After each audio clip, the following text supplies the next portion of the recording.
Welcome to Yelling in the Void, a podcast discussing and exploring World of Warcraft topics.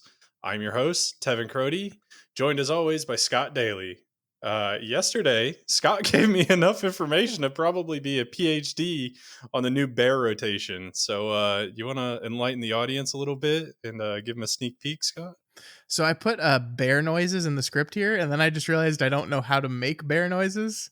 Um, so that's not going to work. But you just press Moonfire a lot. That's pretty much you just press Moonfire a lot. It's your filler, and that's all. You thrash, and then you Moonfire.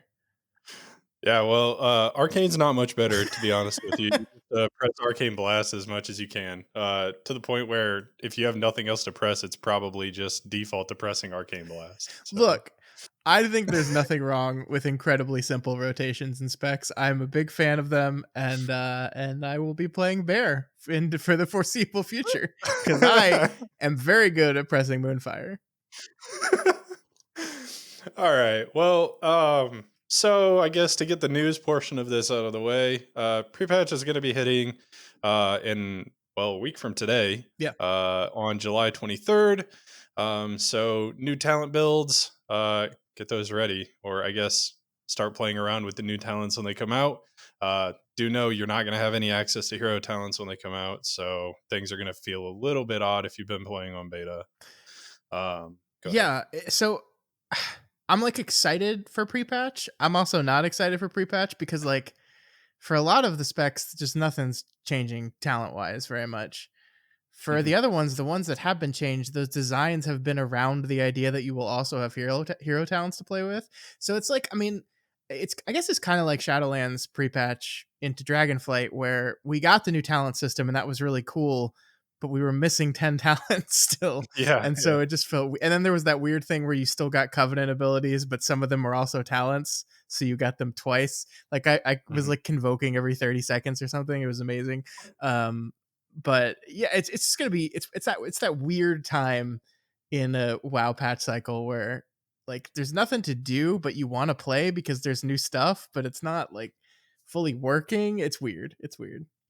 I'm definitely worried about Arcane. Like Arcane is going to feel better in pre-patch than it currently does for me, but I'm going to be missing like half of the things that currently generate like resource for me from beta. So it's definitely going to feel weird, but I'm going to try it out anyways. Yeah, I mean the entire functioning of my Moonfire spamming Moonbear is the uh Alune hero tree and all the things it Mhm. does. Like it doesn't function without that. So it's going to be basically me. If I want to play next week, I'm going to have to play my current bear spec and talents, but I'm not going to have tier anymore possibly, which is another weird thing that I think is happening in pre-patch. I'm not sure.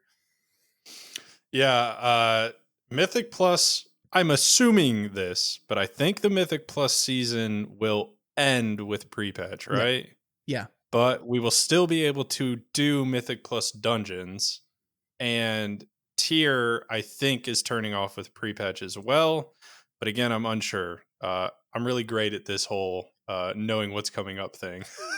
Well, I mean, this is an interesting question I have for you. Actually, is like, do they do a good enough job of communicating this stuff to us? Because I read a fair amount of like what's going on in World of Warcraft because I like it and I don't get to play it as much as I want to. So I supplement my time playing it with reading about it and talking about it.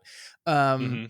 and I always feel like stuff like this, there's always like a huge amount of questions about what is actually happening, and I don't know if they're always consistently good at like laying out how that's going to work. Because I mean, we won't get into this today, but there's a lot of questions I have on like how the first 2 weeks of the War Within are going to work with the Yeah. new Mythic Plus system. Like, because I know how it worked previously, but we changed things. So how is it going to work now? I don't know, and they haven't said a thing about it.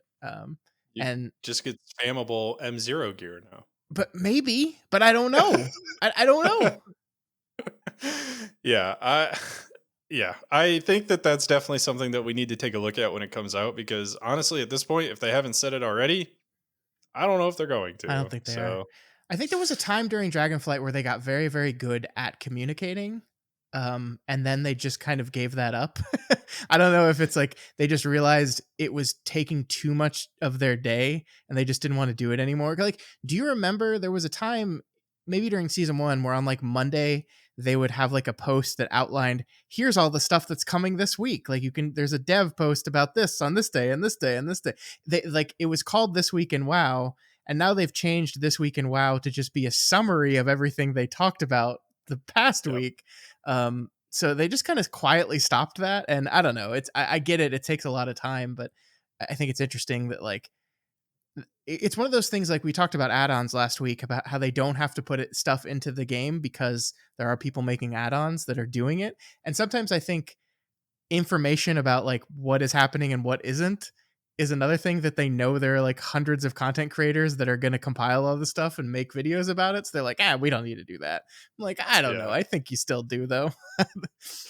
Yeah, I definitely don't know as far as like what happened, but there seems to be this like wave almost of what they do with communication, where it's like at the beginning of an expansion, it's like they're listening to feedback, they're replying. It's like constant communication from devs, Yeah. and it starts to peter off. I'm assuming as they start ramping up on the next expansion to the point where it becomes like almost nothing at the end, Hmm. or where like we are now, where it's like halfway through Tuesday of patch day, we're getting updates on stuff, or beta's going down for a new beta build and then it gets delayed for a day, but not really having any other knowledge of why. So, Yeah, yeah.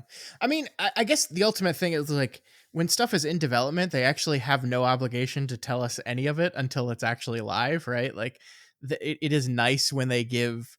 I just think they have inconsistently established what they're going to be very communicative about, which makes me want them to be communicative about more. Like if they didn't say anything, like Final Fantasy, they don't say shit. Like the game releases and they haven't even told you the abilities yet. It's just like guess. We showed you videos of them, but we don't know what they do. Guess.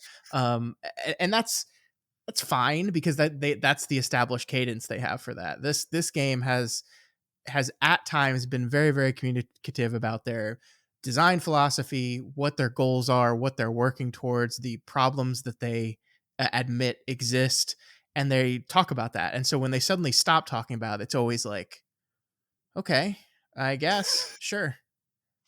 yeah, we're definitely in that weird period. I'm hopeful that it'll get a little bit better once the expansion comes out, and honestly, it probably will, It will but for we'll see. a few months, Yeah. and then they'll get into development on the next stuff, and then it'll taper off. Yeah, you're absolutely right. It's an ebb and flow for sure.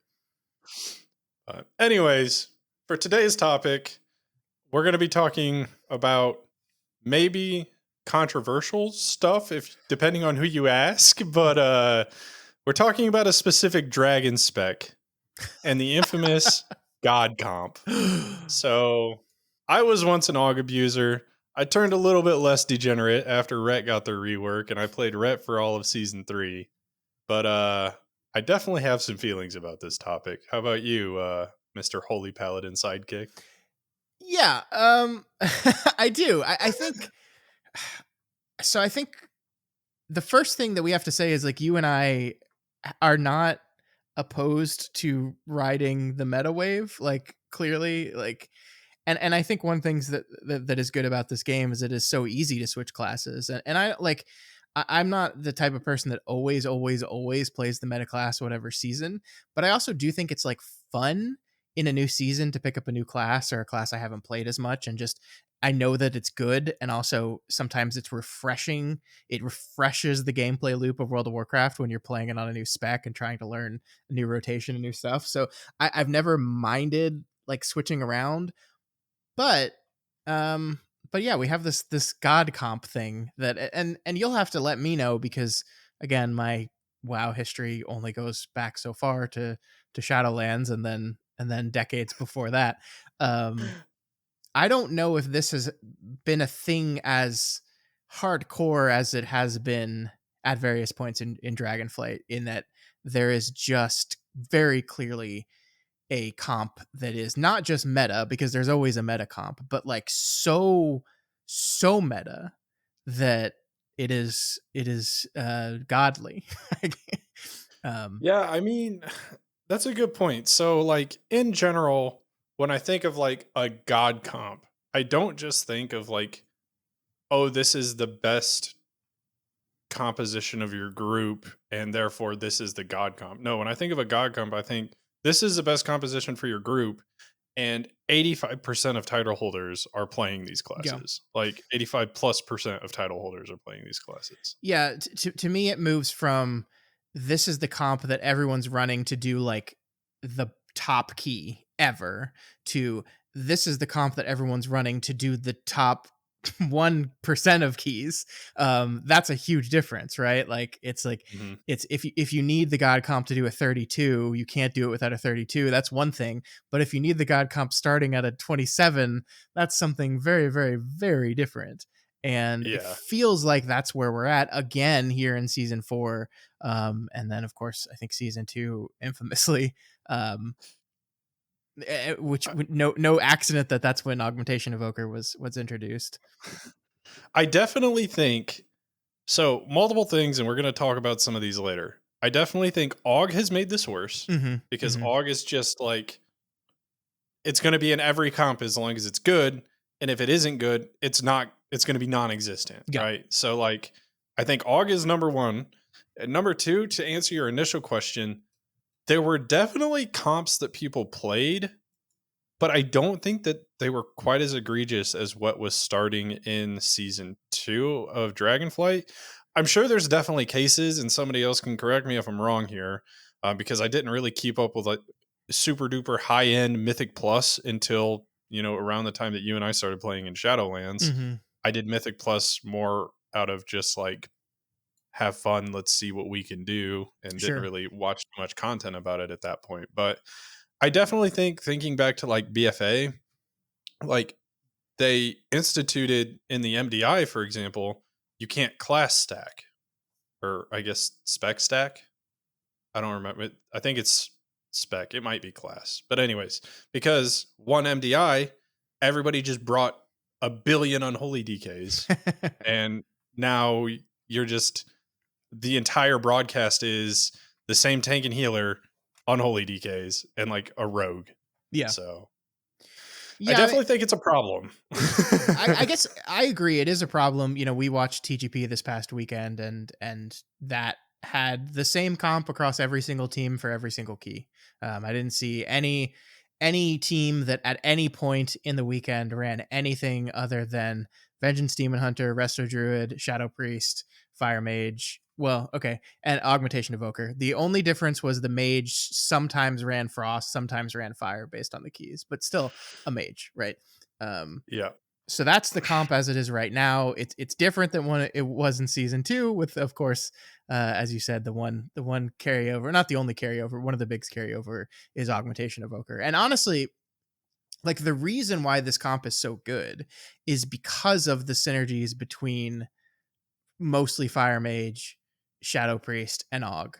These classes line up and synergize so well with the timing of their buffs, like how PI and Breath of Eons and Combustion all kind of line up perfectly with each other and exponentially stack off each other to just become amazing. Is one of the central problems of this whole thing, and it's just too good. I mean, I guess when we talk about this though, the thing we have to talk about is that the honest truth is, for the average person playing this game, it doesn't matter. Like what the meta is, even if the meta is god comp level where it's 10, 20, 30 times better than any other composition out there, it doesn't affect your run. You're going to be able to do every single key. The problem is that is, while that is true numerically and literally, Yeah. it is in practice. It certainly influences how people approach the game. Oh, it definitely does. I mean, I can think back, and this is like not in a God comp season, but back at the end of Shadowlands. So season 3, I was playing Destro Warlock. In season 4, I was playing Survival Hunter. But I also played Warrior. Like I Mhm. played Fury Warrior throughout the entirety of Shadowlands. Yeah. And on my Warrior, it was like infinitely harder to get into a key. And I mean, getting into a key as a DPS at like, higher level keys is already something that's kind of not the easiest thing to do. I mean, the solution is run your own key or whatever, but to get into one as like a pug, it's not always the easiest thing. But I definitely noticed when I was on my warlock or I was on my hunter in season 4, it was easier to get invited. Um because those classes were meta. And so I Yeah. definitely think that while any class in the game can do, up to at this point, let's just say a 17, 18, probably somewhat comfortably, um, it influences all the way down to like even fives. People are like, oh, well, if a mage signs up, I'm taking him over this shaman. Why would Yeah. I take a shaman? Shamans aren't good. So, yeah. Yeah, and even like even if it's not true numerically that that it matters at that level, it still is a little bit easier. I mean, that's the thing about Og Evoker for me is season 2 I mostly pugged that season for a lot of reasons, most of which being that none of my friends that play this game particularly liked that season and quit very quickly. And I knew that I had a baby coming, and thought at least at the time that I was not going to get to play as much season 3. It ended up that season 3 launched like way later than I thought it was going to. So anyway, the point is that I pugged a lot by myself in season 2, and like as a healer, if I'm pushing a high key, like it makes my job easier if there's an augmentation evoker in my group. Like it just does. And so it's like, do I need one? Could I time the key without one? Yeah, probably. But it's just a little bit easier if I have one. And Mhm. so yeah, that is definitely going to influence thing. And that's the big aug problem is the way that class works. It just makes everyone better. Um and I mean the interesting thing about it is that's it's kind of funny how not true that is at a certain skill level, that like if you have a bad aug now, it's like less than 2 DPS actually. Like it's very true in high level in a coordinated, very very talented group, that particular Shadow Priest Mage Augmentation Evoker combo is just going to do a shit ton of damage. But in like a 5, Shadow Priest takes a long time to ramp up, not good for mobs that die fast.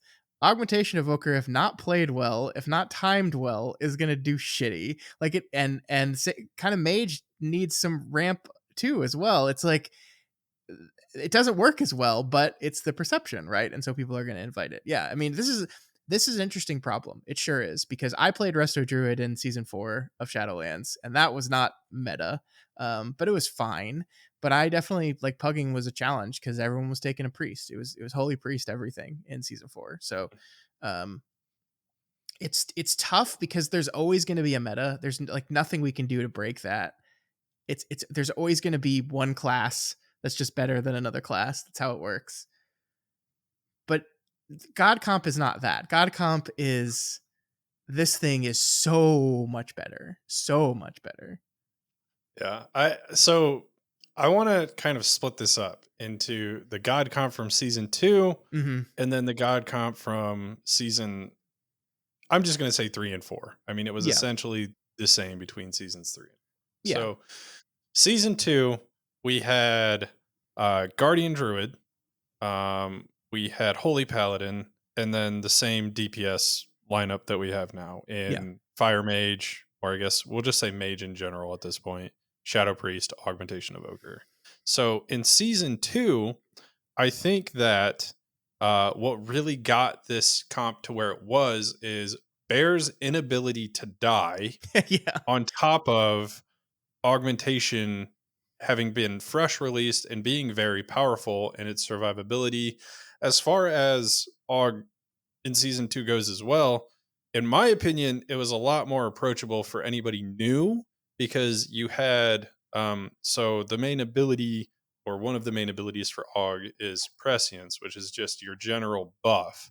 And so if you were doing nothing else other than pressing prescience on cooldown and then keeping Ebb and Might, your other big buff, up as long as possible, like you were doing fairly well. And just the passive verse you were tossing out every now and again, and the Yeah. shield from Breath of Eons, you were doing great, and you were adding a bunch of survivability. in season 3 and 4, um, I mean, shifting around your blistering scales has become more popular. The tier set in season 3 makes it so that you essentially can keep prescience up on 3 targets, which means you have to micromanage it a little bit because if you're just pressing it without a target, you'll cast it before the other buffs have ran off. So it'll auto target like a tank rather than your DPS. So it made it a little bit less approachable. And I honestly don't think AUG was ever as easy to play as I thought it was, but I definitely think it was a lot more new player approachable in season 2 than it was season 3. And I think that AUG, on top of we haven't even talked about this, Mass Dispel in season 2 is what really, like, took that comp to a whole nother level, Yeah. and I think it's different in season 4, and we can talk about that in just a little bit, but I wanna Yeah. get your thoughts on the season 2 God comp.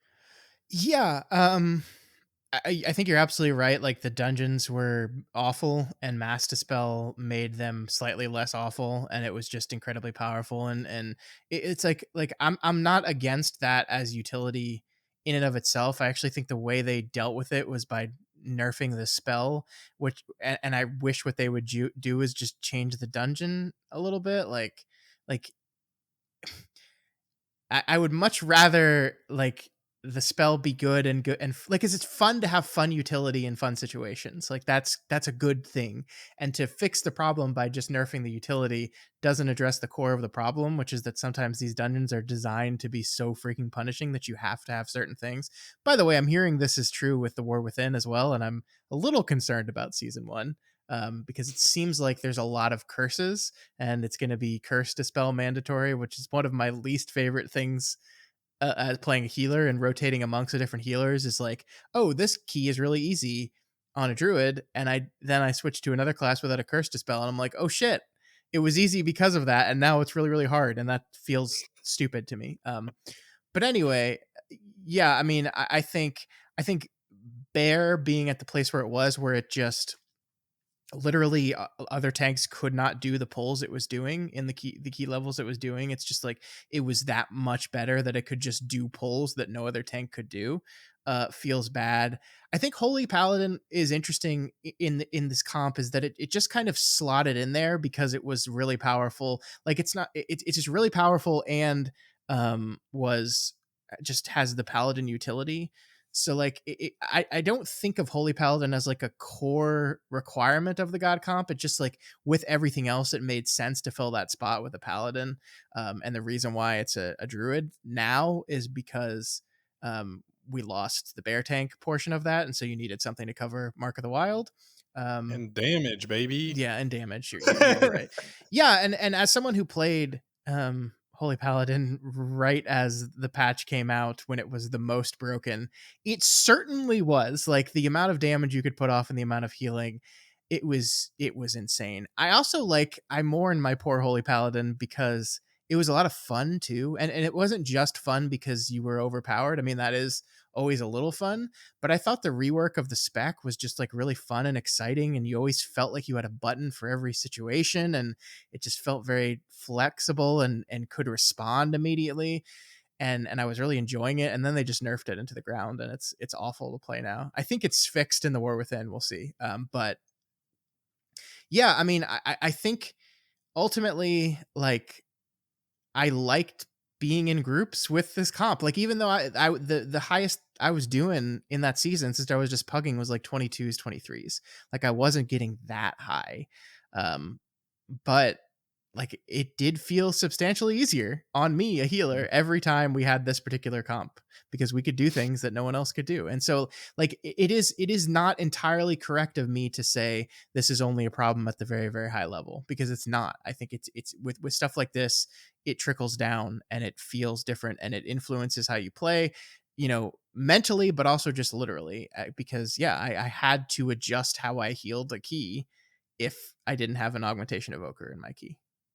Yeah, yeah, and so I guess kind of where I wanna take this next and commandeering this a bit is, like, in season 3, right? So season 2, AUG comes out, and I play around with it almost honestly as a joke at the beginning. I was like, I'm just gonna try this new class. Like, I'm having a lot of fun on what I'm currently playing, but I'm gonna try this new class. We're gonna see how it goes.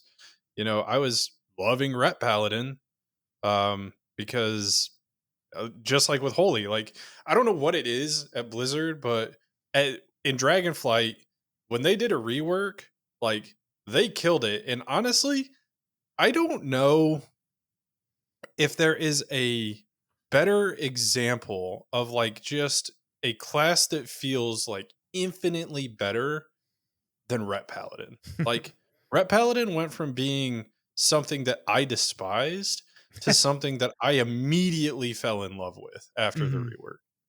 Yeah, And and you played it it was basically it's through the rest great. of the expansion, right? You played it in season 2, you played it in season 3, you played in season 4, as little as we played that season, but you did. Mhm. Yeah, I definitely it was amazing. Season 2 was I disliked the raid the most in season 2, but I enjoyed my class the most in season Mhm. 2. And then going into season 3, I had just played AUG with you and Keys, and I was having a ton of fun with it. And I was like, you know what? I'll raid as AUG in season 3. Like, this will be fine. And so I start and like everything's fine. And then I get my tier set and I'm like, oh, cool. Now I can buff like a third person in raid. This is going to be amazing. And really, what it came down to for me, and I don't even know if this is going to be like the main popular opinion on this, but it just felt so much more micromanagey and immediately just turned me off of the spec. Um, and so I begrudgingly finished out the raid on AUG, got AOTC on AUG, and immediately logged off that character, never to log on it again. Like, I did not like the feel of the season 3 tier set. I think it just, to me, made the class feel infinitely worse than it was. Mhm. And I I don't know. It's sad because right, like ARG is this shiny new thing. It's the only support in the game, which is a problem in itself, but like I came from playing a support class in Final Fantasy as well. I was playing Dancer in Final Fantasy, which is like the support DPS class, and I wanted to try and play AUG and WoW because why not? And I don't know. I feel like we need more support classes if AUG is going to stay a support. If not, AUG needs to change because we're in this state now where you're always going to see an evoker. And at this point, like you have two evoker slots in your mythic raid roster. They're both going to be AUG. Therefore, you're never going to see Dev. You're never going to see Prez. Mhm. And if AUG is good enough to be brought to keys, they're always going to be brought to keys. And if they're not, then they're just not ever going to be brought to keys ever. Yeah. Yeah. So I don't know. Yeah, to pat myself on the back, I called this exact thing that I think okay, it is a fun idea to bring a support class into this game. I like it on principle. I came from a game called EverQuest, where group composition was very very different than it is in World of Warcraft. There were 6 spots in a party in EverQuest. You had your tank, you had your healer, then you had a utility person. An enchanter commonly did that. They would give haste to your party.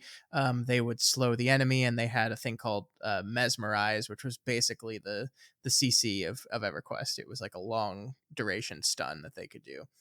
That was like a key member of every single party. You had something like that, and the shaman in that game also served that role. They had a worse haste but a better slow than enchanter, and that's how they kind of balanced them.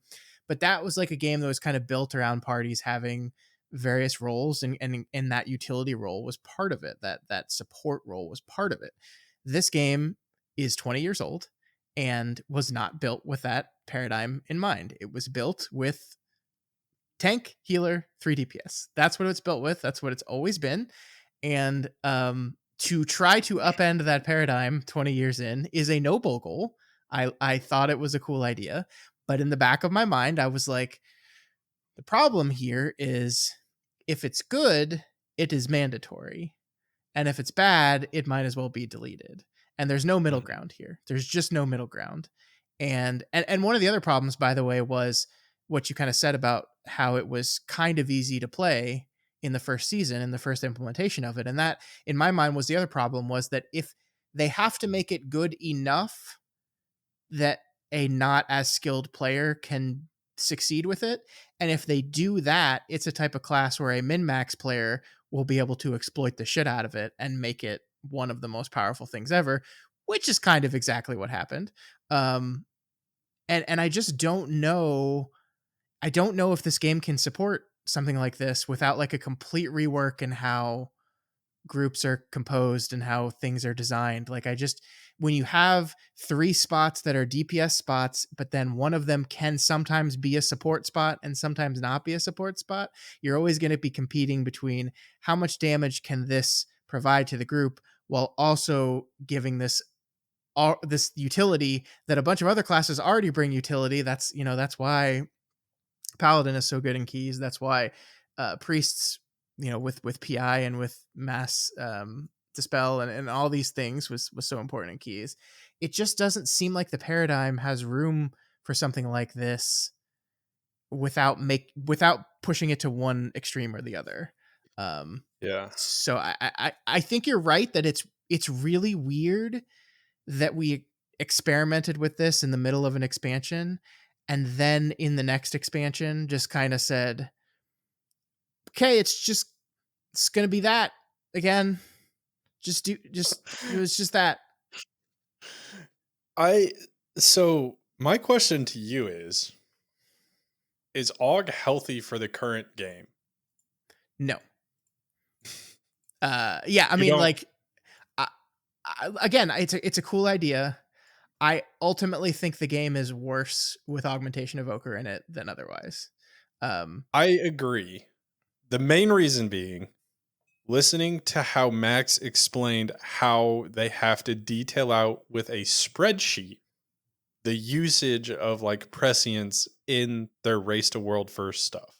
yeah, Like the amount of outside of the raid preparation that goes into the race to world first is immense. And it sounds like it just got multiplied when yeah. AUG was and was and no and nobody added. wants to do it. Nobody wants to do it. Like have you met one single person who says, yes, I enjoy the gameplay loop of the Augmentation Evoker? No, of course not, because it's not fun. And it's too it plays off of one of the biggest problems of this game, which is that it can get very complex in the stuff you have to do outside of the moment to moment action of the game. This is I why weak auras are so prevalent. Like it, I just don't think this game works with this kind of thing in it. The only solution in my mind is, and this isn't even a total solution, this is just a band-aid solution, is you push more DPS to the Augmentation Evoker itself. You make it much closer in DPS to the other specs, and then you give it a little bit of a buff. It's just like the design of this class is, it is a DPS spec, but also it's just a little bit. And it's such a small amount of little bit that we can call it utility the same way we call PI utility. But also PI should be taken out of the game. So I don't know if that's really a solution. But it's the only thing I can think of without just completely removing the spec from the game. Or as you said, okay, let's just go for broke. Let's fully commit to this support role idea. Let's make a party tank, healer, 2 DPS, 1 support, and then let's add a bunch of other support roles to the game.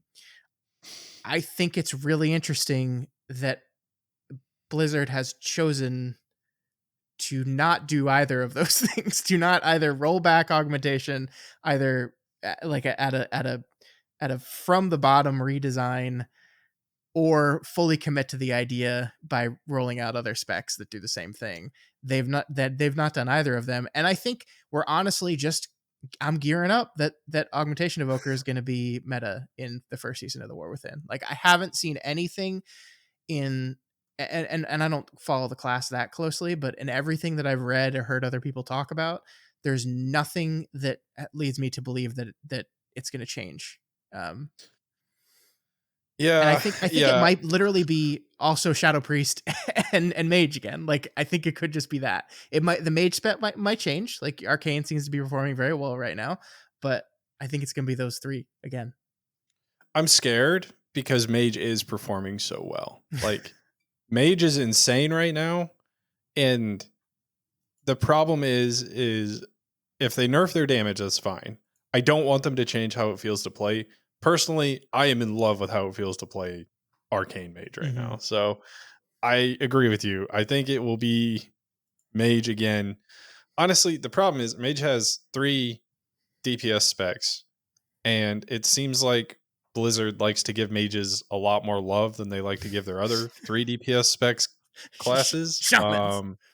So sadly, I think even though we have Warlock and we have Hunter, I feel like Mage is the one that's always in the meta, not only because of utility, but also just because of like getting more love from Blizzard.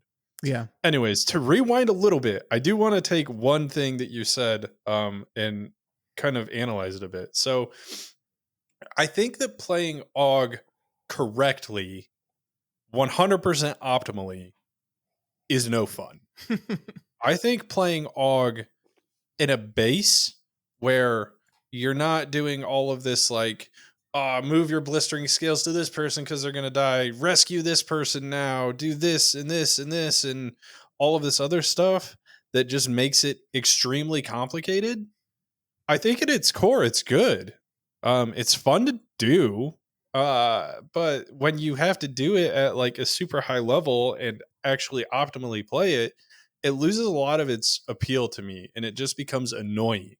So Yeah. that's my biggest current problem with AUG, outside of the fact that like it has just taken over endgame entirely. Like we are seeing when AUG didn't have a cap on how many buffs that they could have on people.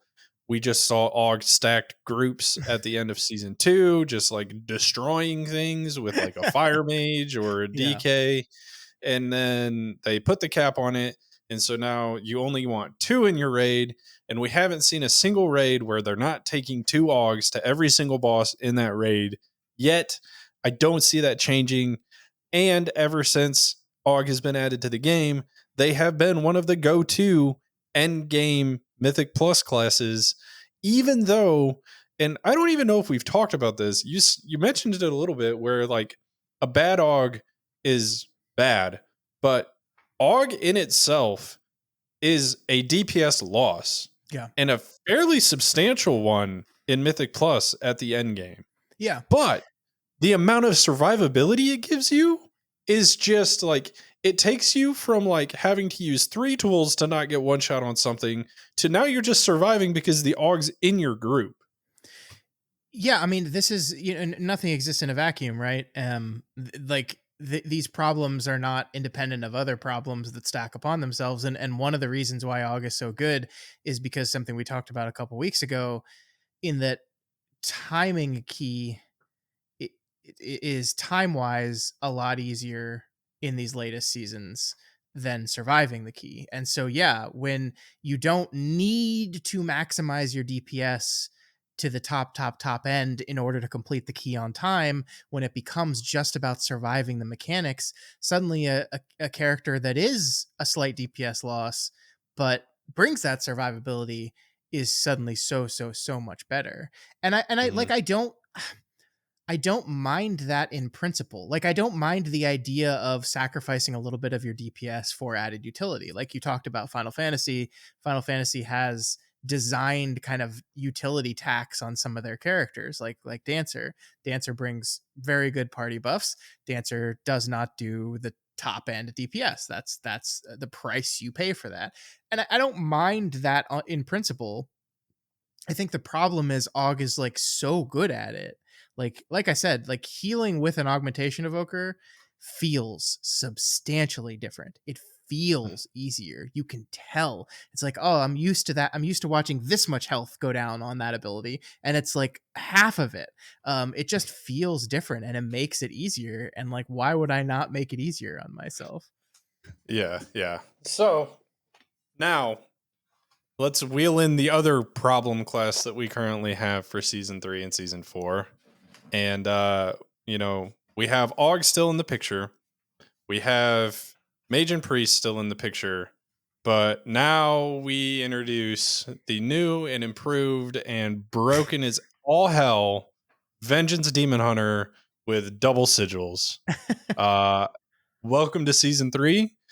You will now not see anybody playing anything but a Vengeance Demon Hunter, and half of them that you play with won't even be using the reason why you play Vengeance, and they'll cast maybe 3 sigils the entire dungeon. Congratulations. Have fun. Oh my gosh. It's like, what were they thinking? It's really cool and it's like really fun. Like again, it's really fun to play with a good Vengeance Demon Hunter because suddenly you're like, wow, all this stuff. Look, I don't. Wow, look at all these stops. We can just do this pull. There's no way I could have done this pull without this guy in the key. It's interesting that like I don't know, maybe I'm mistaken about this, but I really feel like the God comp really didn't solidify until season 4. Like I think the Vengeance Demon Hunter piece of it was certainly there, but I feel like there was a lot more wiggle room in the other classes. Like I know like uh Disc Priest, Mistweaver Monk, and Resto Druid were all kind of Mhm. competing for the healer spot in those keys at the top end. And it really wasn't until season 4 that it solidified into just Resto Druid every time. And part of that is because I think, talking about the incredible Mark of the Wild versatility buff that you basically need in high keys, they were getting that from some balanced druids. Yeah. But yeah, I mean the through line in all that has been Vengeance Demon Hunter for 2 seasons now, has just dominated, and they're finally going to nerf it in the War Within. It's just really interesting the way they operate because like this was obviously like the second people looked at this in the rework, they were like, oh, this is it. Like any person running high keys looked at this and said, oh, this is mandatory now. Like Mhm. it's too good. It's There's too many stops, and the only way to fix it in keys was to either like retune the dungeons that mobs just lasted longer, and if mobs could basically outlast the stops you had on them, it becomes less useful. But that's not the way keys in season 3 and season 4 were designed. Is the trash was not lasting a long time. The trash was actually dying rather quickly, and so yeah, with a Vengeance Demon Hunter, you could just keep the mob stopped the entire time. And like I saw a lot of people say that the solution here needs to be we need to bring other tanks up to this parity level, right? Like it's like all tanks need to have this level of control and stopping. And I'm like, no, man, I don't think that's a good thing for the game. Mhm. Yeah, I agree, and that was going to be my next question to you. Is like, do you think the solution is nerf Vengeance or buff other tanks? And I'm completely with you. It's nerf Vengeance, Yeah. 100% of the time, always.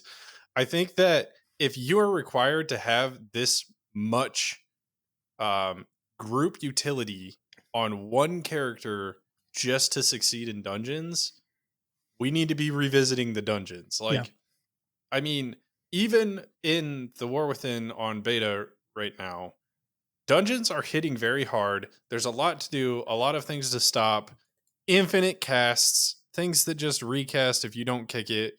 And like, I almost feel like they saw what Vengeance did and they were like, oh shit, we're screwed. How do we compensate for this? Then they made the dungeons for the War Within. And then after that, they were like, "Oh, actually, we're gonna nerf Vengeance."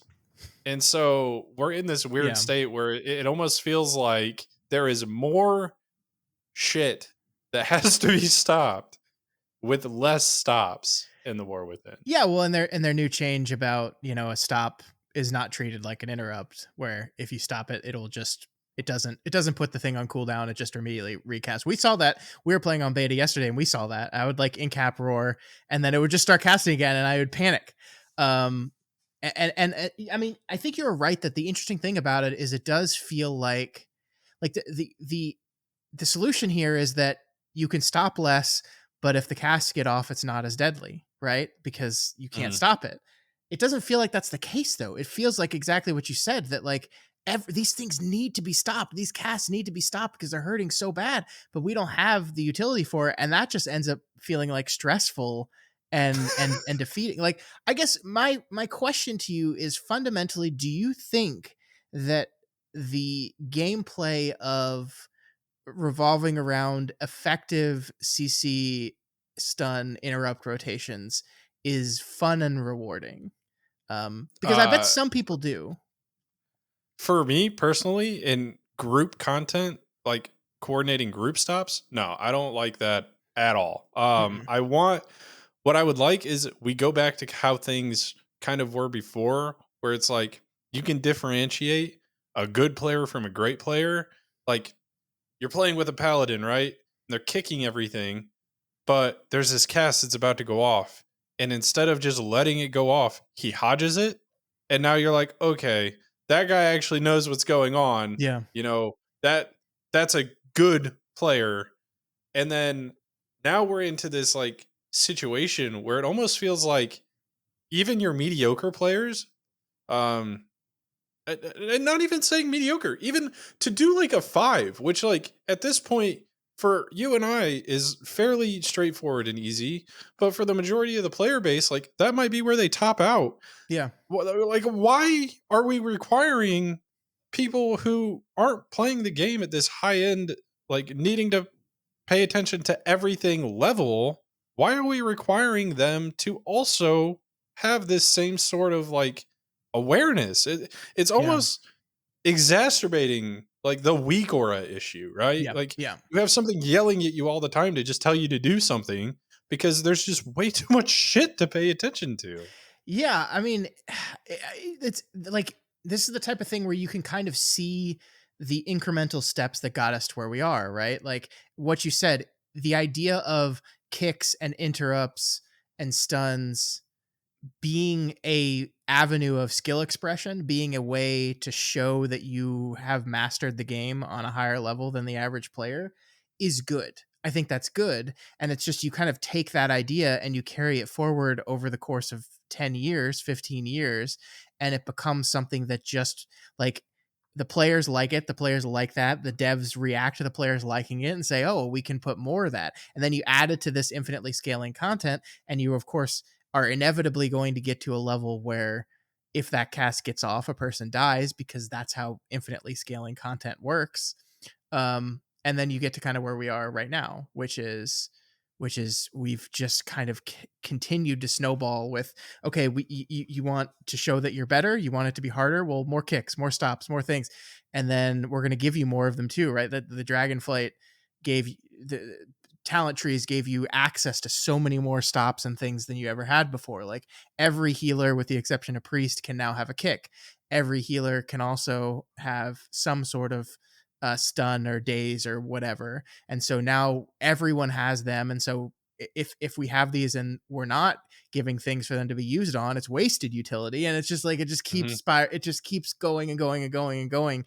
And yeah, now that's where we are, is that everything does something, and if you happen to be a class that's remarkably good at dealing with that stuff, you immediately become the most desirable class, of course. Yeah.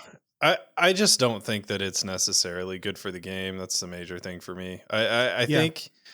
I think that the state that we're in right now needs to change. It's being echoed even from people who are playing at the high end, from content creators that I watch. Like that, there's just in dungeons specifically, there is just too much going on Hmm. in one pack. Like it used to be good players could handle a million things happening at one time. They would pull three packs together and cause that scenario to happen.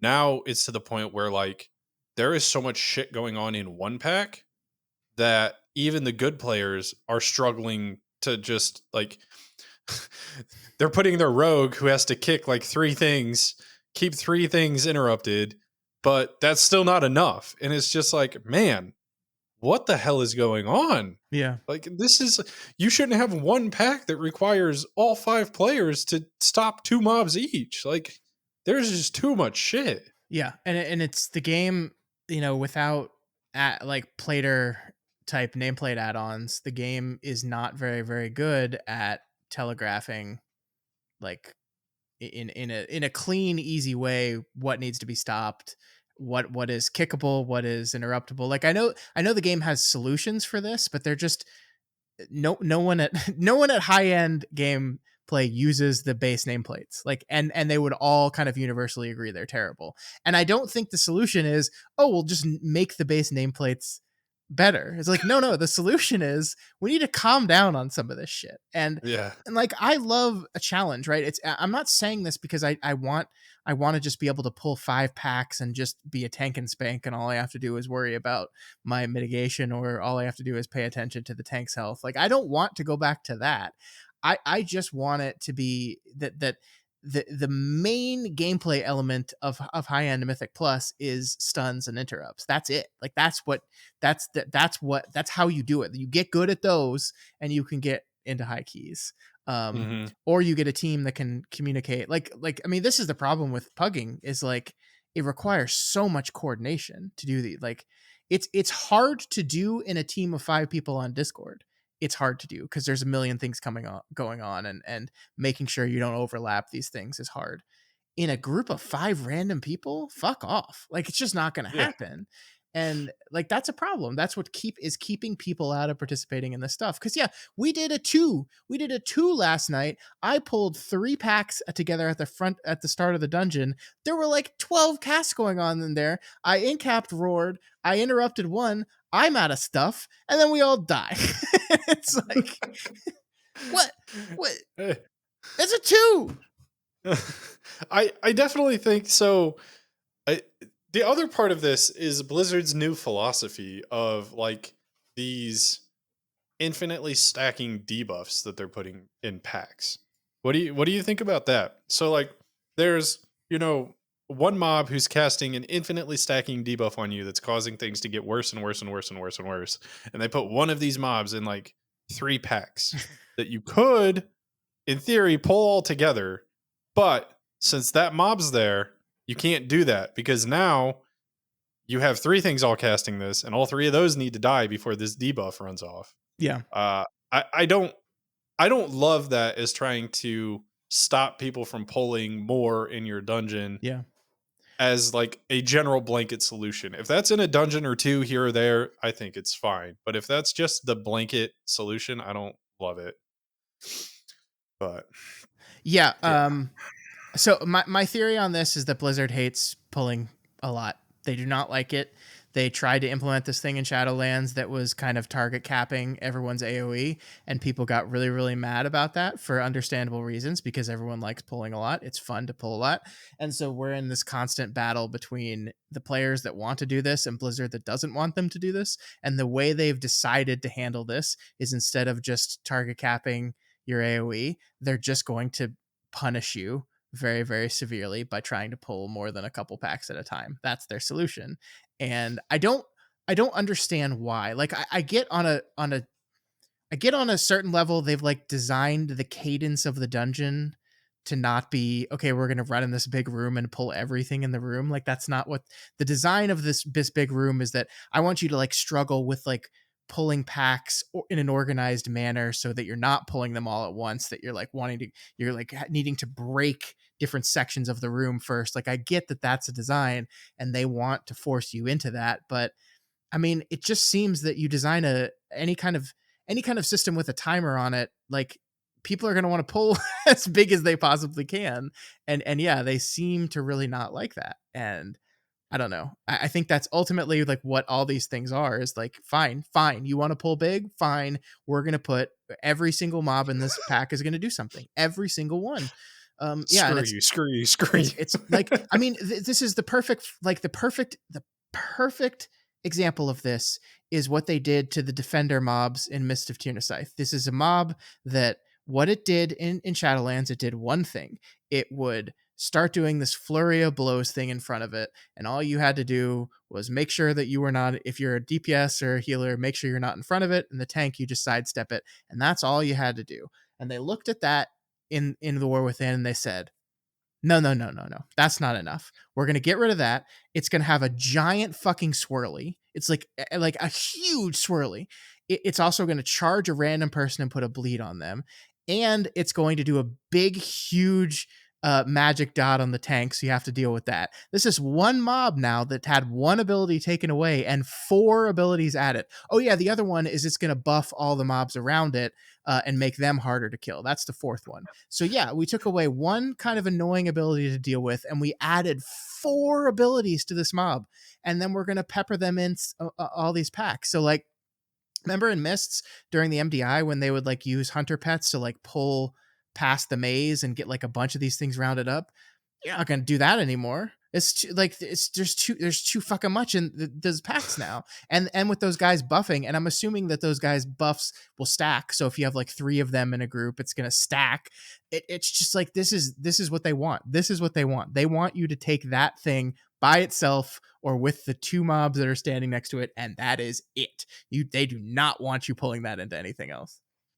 I'm worried because I'm pretty sure that charge that those guys do, if I remember correctly from our playing last night, it has a forced movement part of it where the charge hits you and then it knocks you back. Yeah, interrupting And your casting. Yeah, that's great. that is the most annoying thing ever, especially on something that you have absolutely no control over and it happens immediately. Yeah, Like yeah.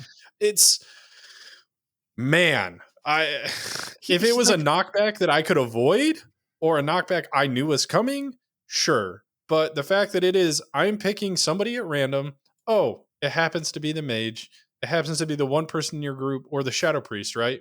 Who's currently void torrenting. Yeah, fuck you. In particular, stop that. No more of that. I just like oh my god, it's so frustrating. yeah, yeah, and it's really because like again, we're being a little negative right now. I love this game mode. I love it. Like I love it so much. It's so much fun. And it's just yeah. The higher up you go, the more you run into these problems, and like the less fun this kind of stuff get. I mean, this is why like we talked I think our first week about like what is preventing us from pushing into like the upper echelon to getting into that 0.1%. And part of that is time, but part of that is fun. Part of that is it stops being fun for me when the entire gameplay is managing those cooldowns and be like making sure you have a really really good interrupt caller on your team, and like that all that kind of stuff just is not as fun for me as the regular gameplay loop of my healing rotation, my damage rotation, finding a way to squeeze in damage while I'm healing, and dealing with boss mechanics that are fun and exciting, and watching as you level up the key those boss mechanics. Like one of the most fun things for me in Mythic Plus is you do a boss on like a 5, and like you think you've got all the mechanics figured out, and then you do it on like a 15, and you realize that that thing that was just kind of a minor annoyance at a 5 is suddenly like a huge difficult part of the fight, and you have to kind of re-engineer on the fly how you're going to deal with that. Like that's really Mhm. fun. That's really fun. That's the part of this whole system I really really like. I don't like doubling up on a kick and just going, oh fuck, guess we'll die then. We overlapped. Guess we're dead. That's not Yeah. fun. Yeah, I agree. All of this is really just kind of like culminating in a specific area where, like, at this point now, we are getting to a point where things are things are not very good. And we are continuing to not only push into that, but we are compounding on top of that. So things are getting more difficult and more difficult and more difficult. Yep. But instead of just getting like linearly more difficult, we're getting like exponentially more difficult now with the amount of like stops and stuff they're requiring. But I don't know. I think if the game continues on this trajectory of like just trying to like screw over what is the reason that groups are being successful, it's going to become a very toxic kind of system. And I Yeah. think that we need to also remember that Mythic Plus isn't just supposed to be this thing that screws you over constantly. Like it is also supposed to be fun. And Yeah. I just want to I pray that that is also in the forefront of the developers' minds and the directors' minds of this too, because like it is fun to be challenged and to continue to find new ways to challenge a group is amazing. I just like we need to also understand what is fun and not. It's just like bolstering. Like bolstering is just not a fun affix, right? Like Yeah. it's challenging and it's a different way to challenge the group, but nobody enjoys playing with it. Like Hmm. it is not fun to interact with. So Yeah. we need to find the balance there. And I think that that's something that might need to be revisited as the war within goes on. Yeah, I agree. I mean, I think there is a certain level where it's like fun. Like it is always very satisfying for me when I get that interrupt, when like I see that I'm in the middle of my rotation and I see that thing over there is about to cast and I'm able to click on that bar and hit my interrupt in just enough time. Like that's rewarding. But the flip side of that is where we're at right now. Like honestly, one of the things that I've noticed in my playing of Final Fantasy 14 recently, which by the way, I canceled my sub on that game today because I realized I hadn't logged into it in a week and the expansion came out like 3 weeks ago. I was like, oh, I guess I just don't like this game, so I'm canceling it. But that doesn't have like not none, but very, very few interrupts as mechanics. And I wish it had a little bit more. I think Yeah. I think there's a fine line of this, and it's not like I'm saying we need to get rid of all stops, all CC, all like I'm not saying that at all. I'm saying we've Mhm. gone too far in a certain direction and we need to rein it back a little bit. And I Yeah. think part of reining it back needs to be a kind of re um commitment in keys to the timer being the thing and not like survivability being the thing that Yeah. like that like the choice of being I can pull a group at a time, but if I pull a group at a time I'm gonna be too slow to time the key rather than are we gonna survive? Like, do we have to get all these interrupts because we won't survive and we'll die here? Like, I would that's really what I would like to see is a push towards it is a timed system. I know some people don't like the fact that it's a time system, but I think the re-engineering of how M0 and heroics work is hopefully giving those people something when they don't like the timed part of it. And so those of us that do enjoy the timed part of it, that time mattering, that learning how to eke out more DPS, learning as a healer how to know when I need to heal and when I can DPS and having my DPS matter. At the same with tank is this kind of ongoing battle between mitigation and pushing their own damage, and this kind of ebb and flow that all players have to deal with is fun, and finding new ways of and new routes of like can we pull three groups together? Will we be able to survive it? Will we not? Well, we need to in this instance so we can like that is all part of the fun of the game. And I feel like it just felt to me in these last two seasons, as much as I enjoyed season three, and I enjoyed season three a lot. I thought the dungeons were really fun.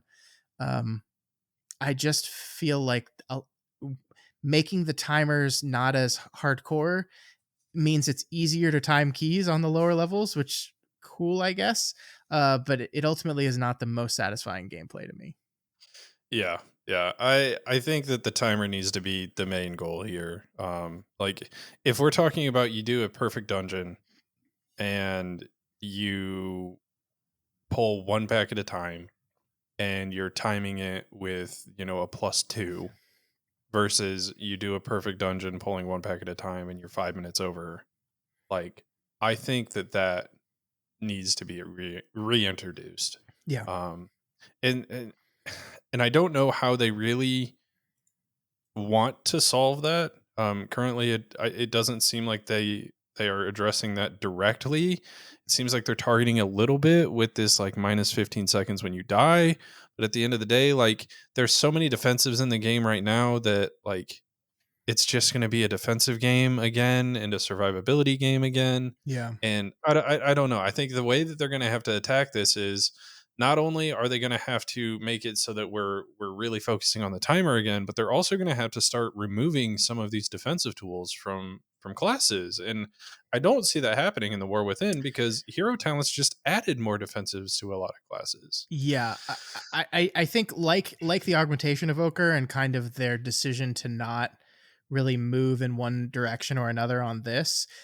I do think it's really interesting that that's kind of where we are at with the issues in the dungeons. Is that like it feels like from everything I've seen the War Within season 1 is going to be very similar in all of the problems that the last 2 seasons in Dragonflight have had. Too many stops needed, too many defensives, survivability trumping uh, quickness. It seems like all of these things are going to remain. And that, like, this is something I've always told you. Maybe that's they're fine with that. Like maybe they don't Yeah. see any of these things as problems. And that's ultimately where it comes back to communication. What I want from Blizzard in this is like, do you, Blizzard, think that these things are problems? Like when you look at what we just talked about, is that survivability trumping speed in the key, are you do you look at that and you go, yeah, that's fine, that's our design philosophy, is actually we want the timer to matter a little bit less, and we want you to figure out how to live, not how to go quickly. And if they say that, then I'll be like, okay, I mean, that's disappointing, but at least I understand how your decisions to change things and not to change things align with that philosophy. But I think sometimes they do a very bad job of just being upfront and honest about like what is their design goal for this particular thing. and Yeah. and that's, I think that's the frustration that a lot of the high end people are feeling about Mythic Plus right now, is just like, we've been talking about these problems for the last 3 seasons. Like these things haven't changed, and it doesn't seem like you're addressing any of them. And so maybe the answer is just like, yeah, not a problem. But at least if we knew that, we wouldn't stop expecting a random developer post about like the Mythic Plus problem. I don't know. Like it seems like they finally admitted that the affix stuff was a problem. Um and whether that was a change in their opinion or just uh they were just taking their time to develop a solution. I don't know. Mhm. I do think that they came up with a really good solution for that, though. So if they are just in the proverbial kitchen cooking up a solution for the next thing, I don't know. I'm hopeful that we can start to see something. The problem that I'm running into right now is the last interview that we had with Morgan Day and Ian was not very long ago, and the Yeah. defensive issue was brought up, and they essentially were like, I don't know, seems okay to me. So Yeah. yeah. Well, again, like going back to the idea of stops and interrupts as skill expression, like knowing when to use your defensives is in and of itself, I think, a good avenue of skill expression. Like the Yep. player that can use defensives well will succeed better than the player who won't. That, like, like the thing people always tell to new players about cooldown management, whether it be offensive cooldowns or defensive cooldowns, is just like, when you're learning, just rip that shit on pull. Just do it. Like every time it's up, just hit it. And that way you're at least maximizing your uses of it. And as you get better at the game, you learn the appropriate times to use it and not to use it. I think that's a fun avenue of skill expression. However, it has gotten to the point where, like, I mean, I played Mistweaver Monk in season 3, and I had like fucking 5 defensives. It felt like I had just Yep. so much stuff, and like that's good in that, like, I had a lot of buttons to press for damage events, but it's bad in that now the damage events have to be designed with the idea that I have 5 cooldowns to deal with them, and that's just like this. It's kind of this vicious cycle of this, and it's just going to get worse and worse and worse. And yeah, you're absolutely right that instead of addressing that in the hero talents, they added a new defensive talent in every single hero tree. There's one more either passive or active defensive thing you can do, and it's like, cool, great.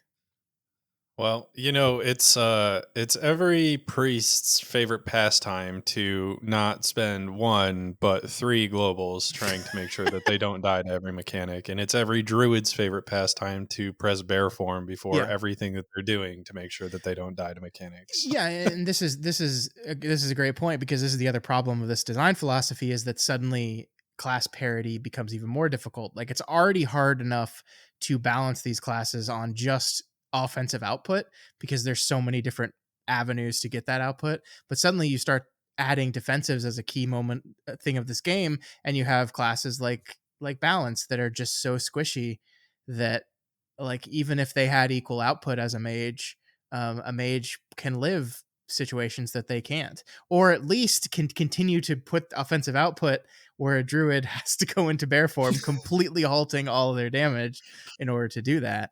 Mhm. Yeah, it just this all these things exacerbate the god comp. Like, my prediction here is that, as you said, these problems are exponentially mounting. I think we will continue to see a god comp like thing in throughout seasons unless something is dramatically changed. I think Yep. there will, I mean, like I said, there's always going to be a meta. That's not what I'm talking about. I'm not worried about that. I think we will see a certain composition and certain classes continue to be better and better and better as compared to other classes. This is only going to get worse. It's not suddenly going to get better. And it kind of breaks my heart a little bit because season one of Dragonflight had a lot of problems. But one problem it didn't have is that it was pretty close on class parity. I mean, Mhm. classes were, performing pretty well against each other. And yeah, like I said, there are outliers. Like, poor resto shamans just like couldn't heal anything past a 10 forever.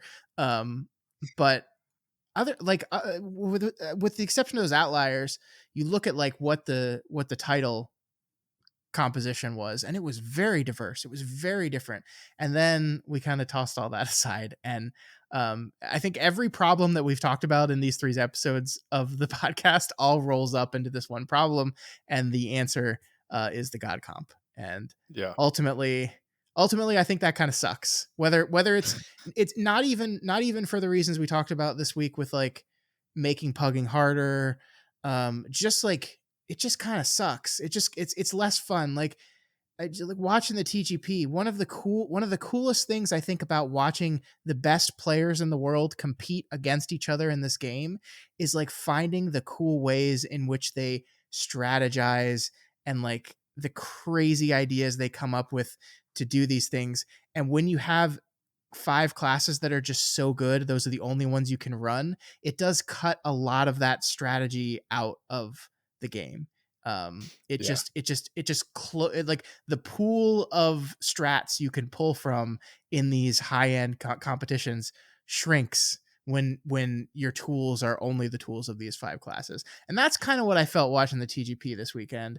It's like there were moments where it was fun, but it's like there was never a moment of like, oh my god, did you see that? Like, look how they came up with that idea. That's like always the most fun of watching MDI and TGP is those like jaw dropping, we've never seen that before moments. And I think Mhm. one of the reasons why we lost that is because everyone was running the same 5 classes, and that's, you had to or you lost. Yeah, it is pretty disheartening to see that there isn't even like, even when they're doing like their 14s that they have to start on, like it's still Shadow Priest, Mage, Hog, Vengeance, Resto. And it's just like, I mean, I guess I Yeah. get it, but Yeah, it's like, just it's boring. isn't it wild that, like, you would think in a 14 where you definitely do not need the survivability of an augmentation evoker, you would think that perhaps in a 14 running a third DPS would have been better. But Yep. if that were true, they would have done it. And the fact that they Hmm. did not do it says the world. Yeah, yeah, I agree, and I don't think that that's good, especially for esports. So, like PVE WoW esports, right, is already hard for somebody who doesn't understand it to watch, Yeah. and now they're watching it, and even for people who are understanding it, it's like, oh, so everybody's just doing the same thing. And it's like, I mean, yeah, but, like, at the end of the day, like, the MDI has always had this problem where it's like, there's gonna be a meta, there's gonna be Yeah. a best comp, and the top end groups are gonna be able to abuse that to the best of its potential, and so that's gonna happen, but even in the MDI in the past, we see people, like, differentiate themselves in picking different classes. Like in season 3, we saw some druids, we saw some mistweaver monks, we saw some priests, and it's like maybe they're going to pick something different because this dungeon requires a different healer, or they're picking a Yeah. different DPS because there's massive AoE pulls, and like we just don't see that. Like this comp is just good at everything at every level, and there's nothing really to even say about it like that we haven't said already. It's just Mm-mm. it's a bit disheartening. Yeah, yeah. So, I mean, I am very excited for the War Within. I am very excited to get in there and run these new dungeons, some of which I've enjoyed. I think the Dawnbreaker is the only one where I'm I just hate that like, one. fuck that place forever. But Speaking of, that dungeon needs fixed. That was infuriating. That, yeah. like, you fight two bosses on this ship, right? And on the ship, pets don't work. Pet AI is broken. Hmm. So if you're playing Beast Mastery Hunter, good luck. You're doing negative damage. Have fun. And ground targeting effects don't work. They're broken. Good luck. Have fun if you're playing anybody who relies on those. And I was noticing playing Arcane, orb effects that shoot out of you don't work either. So it's like, if you have frozen orb on frost or you have arcane orb on arcane, yeah, they're just useless. And the new arcane, your arcane orb is like the majority of you getting your resource. And it's Yeah. just like, I'm going from doing like a million damage on a boss to now I'm doing 300k because the game just says, nope, you don't get arcane charges anymore. Have Yeah. fun. Watch your orb just sit there. That has been broken on that dungeon since it came out, and like I'm slowly like looking at the calendar and like watching the amount of time they have to fix this before release shrink, and I'm like, you gonna fix it, guys? Sometimes I feel like I'm sure like sometimes the developer of this game must feel like the artist at Pixar, like when the story people come to them with this idea that's like, all right, so in this movie it's gonna be all about elementals, and so you're going to have to find a way to animate fire and water and have them interact with each other, and the animators are just like, fuck. It must be like when with the designers of this dungeon were like, all right, we got this great idea for a dungeon. You're going to fight on an airship and it's going to be flying over the actual zone, and the tech people are just like, how the fuck are we going to make that work? And they haven't yet, right? It's just like Yeah. they just haven't. So I I'm worried because the last time that something like this happened was in Shadowlands, or at least the last time I was interacting with it in mhm. Shadowlands with demonology or destruction. Where, like, Jesus, uh, you would go into like necrotic wake, and suddenly your tier piece just stops working if you're using Rain of Fire. And then uh, the funny part is you go into the other side, and your tier piece stops working, but not if you're using Rain of Fire. It stops working if you use Chaos Bolt for that one. So it's just yeah. like, I'm really concerned that these aren't going to get fixed, and I'm just going to have one dungeon if I'm playing Arcane where I am just screwed. Yeah. And it's like, what do I guess I just play fire in that dungeon. I don't know. Like, what? I don't Yeah, know. I mean, I do remember season 1 of Dragonflight, um, where it was definitely true that for the first several weeks to months of that season, that some of these dungeons were just fucking unplayable until they either fixed them or scaled them down. Like I'm thinking of like release Ruby Life Pools was insane. That was an insane dungeon to heal. Um, like and it still is an insane dungeon to heal. It's a very challenging dungeon to heal, but like in a fun way. I remember playing that dungeon on beta in in Dragonflight and walking in there and being like, oh, I got this new talent tree and I'm look at all these buttons I have to press. I'm do awesome. And I just started that dungeon. I was like, holy shit. This place was destroying me. And like I submitted reports in beta that's like, I think this stuff is tuned too high. I think it Mhm. hurts too much, especially that final boss. I think there's too much damage happening too fast. Do you have to react and heal at the same time? I think it's too much. And it went live like that. And of course, they had to walk it back over the course of the season. And it doesn't like I understand the design philosophy of it's better for them to be too hard at the beginning than too easy because it is Yeah. much easier to nerf something than it is to make it harder, especially in a system that awards points and those points are locked in for the entire season, like making it so, oh, you didn't run this on the first week, haha, you suck. That's no fun. So I understand it, but I feel like the shit's gonna be too hard. I feel like we're gonna spend the first few weeks of this season just like running into walls. Like remember No Coup Defensive? Remember that hour and 30-minute, like 15 No Coup that we tried to Yeah. do that first week? And like I'll admit, part of it was my problems as a player. Like I'm not saying this is all dungeon balancing. It's like I've definitely got better at this game over the course of this expansion, but it's just like the differences when you go like a 15 or a 16 of one dungeon versus a 15 or 16 of another dungeon at the time, and like how huge of a difference that was. Just kind of wild. Yeah. I just hope that they actually keep on uh, the one thing that they have been doing relatively quickly in these later seasons of Dragonflight is they have been quick to address issues that were like way too much damage or stuff like that. Um, for some things, I mean, there's things that they, I can't believe that they're still like the way that they are now, but that's beside the point. Hmm. I hope that they continue to do that. And I hope that their new philosophy of like, okay, at a certain point, you're getting both tyrannical and fortified allows them to do that easier so that they're not having to nerf one because it's absolutely impossible to do on fortified. But now when you get to tyrannical, this key's just a joke, Yeah. things like that. So I'm hopeful that they'll keep up with that. And if it continues like it has been in seasons 3 and 4, I think we're in a good position that they'll be able to respond to those fairly quickly, Yeah. but we'll see. I do think it's interesting, and I think we'll maybe talk about this when we talk about the Dragonflight seasons as a whole.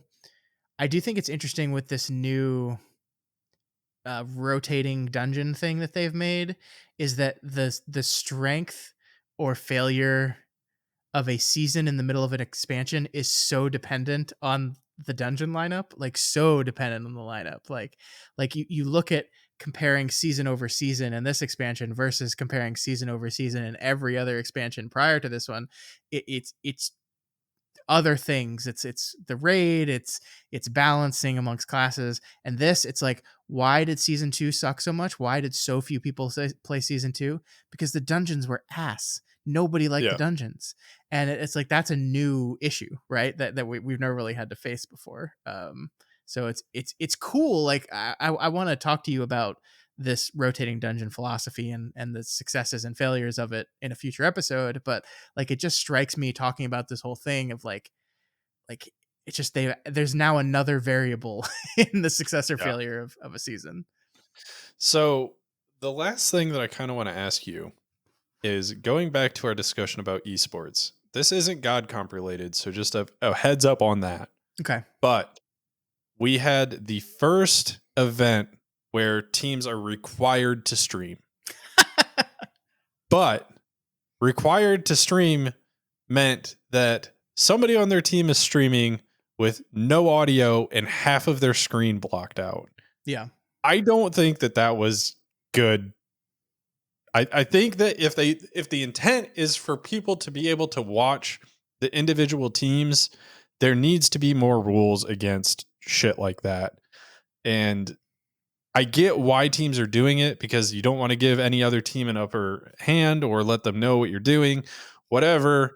I don't necessarily agree with it because, like, if teams are taking time to watch your stream rather than doing their keys in an event where they're already limited on time, like, I guess, is that not just a win for you? But anyways, for the viewer, awful. Like there was no point in watching any stream other than like the main broadcast because you can't see half the shit that's going on. And to the point where some people came up with clever solutions to this and just like screenshotted parts of their UI and froze it in place.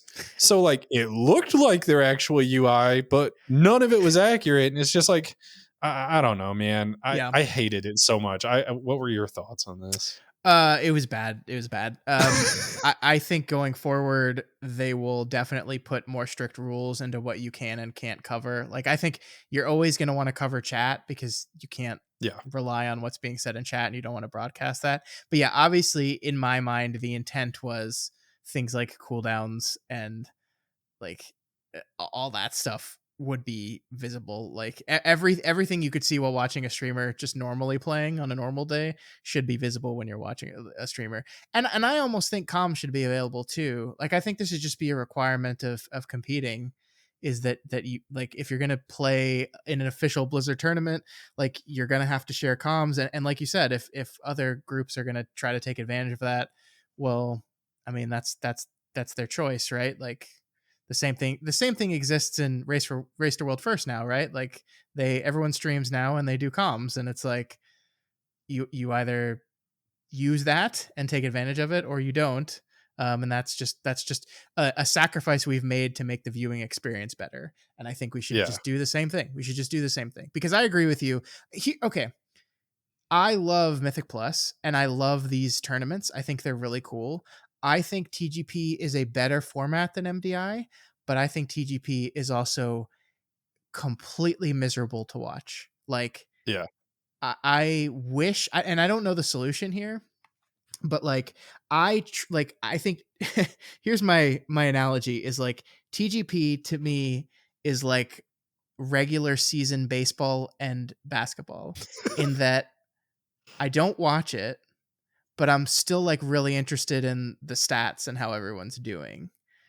And then like MDI is like playoff basketball or baseball where like I really actually do want to watch it because I'm really excited to see like everyone at the top of their game doing crazy shit. Um, Hmm. and that's a problem. Like I do think TGP being unwatchable is a problem because you look Yeah. at these broadcasts and it's like there's four fucking teams doing stuff at the same time and you can't tell what the hell's going on. And then like I understand the difficult task the producers of this thing have. Like when do we cut to full screen of which team? We have six teams and only four squares. How which two do we decide not to show at any given moment? Like they constantly have to be making these decisions on the fly, and like you the viewer, I'm watching the top left screen right now because I'm interested in that. Oh, and the show just cut away from that to put something else, and it's like it's infinitely frustrating.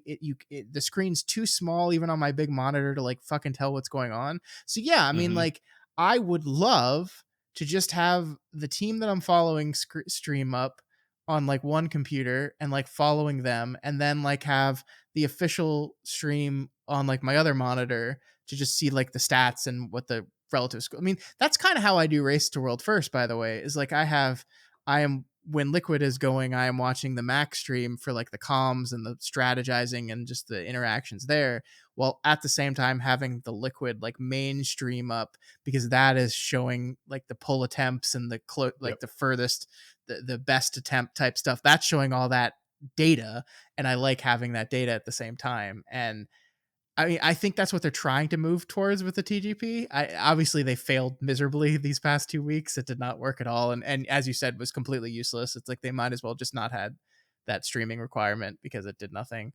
Um, I think it's a step in the right direction. I do think they'll codify a lot of the stuff into the rules going forward. Maybe even as soon as like the global finals. Because honestly, I think what happened is they either did not think about or were not expecting the level of screen hiding that was going to happen. And then Yep. once they let it happen in the first group, they had to let the second group do it as well. Hmm. And so I think we'll see changes to that going into the finals. I mean, that kind of stuff matters less in the finals anyway because you're not gonna like the thing that they wanted to prevent was in the week. And I think is the finals this weekend or I think it's 2 weeks from now. They didn't want in that time in between for you to be able to study like cooldown usage and stuff like that. That's why Yeah. they shared. So it doesn't make sense in the finals because no one's going to be studying that like mid mid tournament. No one's gonna be like, let's take a break and then look at how Echo did this particular fight. No one's gonna be doing that. But Yeah. um I definitely think that it's also like the more I thought about it while you were talking, maybe the screen blocking wasn't for the day, but it was for the teams that aren't playing that weekend. So almost like certainly. Yeah, yeah. I Like guess it almost makes certainly. sense, but like come on, man. Still, I don't know. Then just don't I then hate it just so don't let much. them don't make them stream. Like ultimately just don't make them stream. If that's what we're gonna do, Yeah. like honestly, what happened is one team did it, and then the other teams like this is the way it goes in these competitions always. This is one team does it, and then they all have to do it. It's like I mean, it's like Hmm. Race to World First with split runs. It's like nobody likes doing those, but the first time one team does it, every other team has to do it if they're gonna Yeah. compete. It's just the way it goes. Like you have to follow and copy and do it. So yeah, I mean, it's just this is the kind of thing that the only solution is a rule codified Yeah. in the list of requirements for this competition. So Well, that was kind of my takeaway of it too, and I'm hopeful that maybe they'll do something for the global final.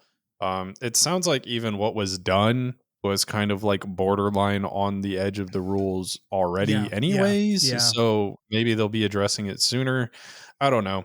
At the end of the day, I no ill will to anybody who did this. Like it's completely within their right, and at the end of the day, they're competing for a large sum of money, so they need to do everything that they can to better themselves yep, and position themselves to do that. But as a viewer, like you said, they might have well just not streamed. They should have just told them they don't need to stream if that's what we're gonna do. yeah. But Do you all think? right, So go ahead. I know you're about to wrap up. Do you think there's a You're good. problem with like? Because one of the things that's absolutely true about the MDI and about TGP is like at the end of the day, the teams that see the most success are the teams that just have the ability to practice the most. And I wish there was a way to kind of to not necessarily completely eliminate that, but to kind of uh limit it. Like one of the things I saw proposed, I was watching Dorky stream after they did not advance to the finals. And one thing someone said is that don't let don't let the teams onto the tournament realm until the event itself. So the only Sure. way they can practice as a team is on the live servers on live keys. And I was like, that's interesting. That might be like it's a problem because on the one hand, the reason why the teams that are so successful, like Echo and Mandatory now, are most successful is because they just have the ability to fucking nonstop go practice 12, 15, 16 hours a day until the tournament's over. And that's bad in that it kind of pushes other teams that just don't have the bandwidth to do that out. But it is Mhm. good from an entertainment factor because the reason why they're able to do these insane pulls and time these keys that have never been timed before is because of that time. So, like, if you limit that, you'd be giving up possible, like, holy shit moments during the tournament itself, but you would also perhaps create a more competitive tournament overall. And I just don't know what's your thought on like the give and take of that?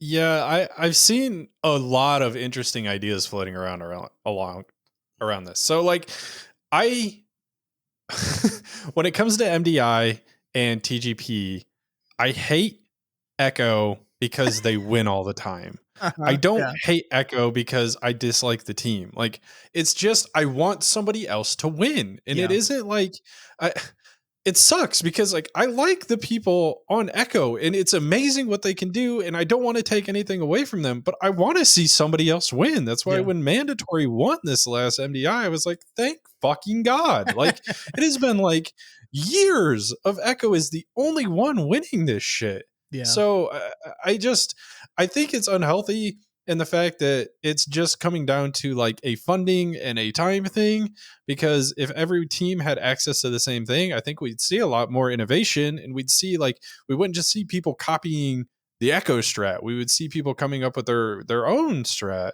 Yeah. But on the other hand, like you were saying, uh, you have to have time to be able to do that, and time Yeah. is money. And if people aren't being paid to come up with these things, it's just not going to happen. Yeah.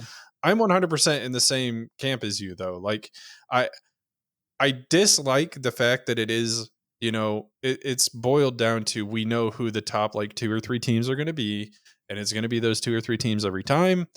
But at the end of the day, how do you solve that other than make the prize pool larger? And I doubt Blizzard has the ability to do that, or have an org that's going to sponsor you, and that's not easy to do either. Like Yeah. it's kind of a lose lose right now. I don't know if that answers your question, but I think I'm pretty much in the same camp as you. Yeah. I think these are hard. Like there's not easy solutions to any of these problems, and that's why they haven't solved them, right? If the solution was easy, they would just do the solution. But yeah, I mean, I think ultimately, like I love these competitions and I want to see them successful. And I just worry I don't like the interesting thing is I haven't looked into this, like how popular these things are. Like obviously the That's race, it's like the race to world self, world first is true.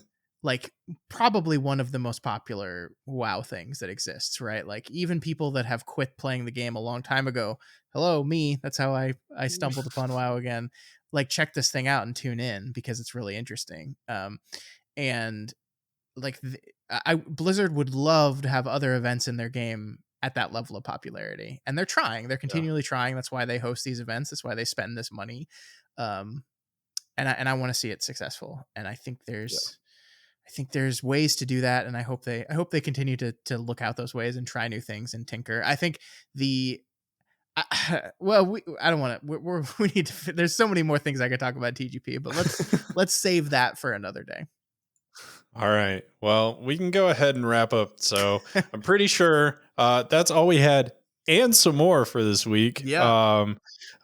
So if you were picking a class for the season that's coming up, season 1 of The War Within, um, are you somebody who's going to look into trying to pick a meta spec and tend away from doing something that isn't necessarily meta, or are you going to be somebody who doesn't pick a meta spec because specifically for the fact that they're not meta?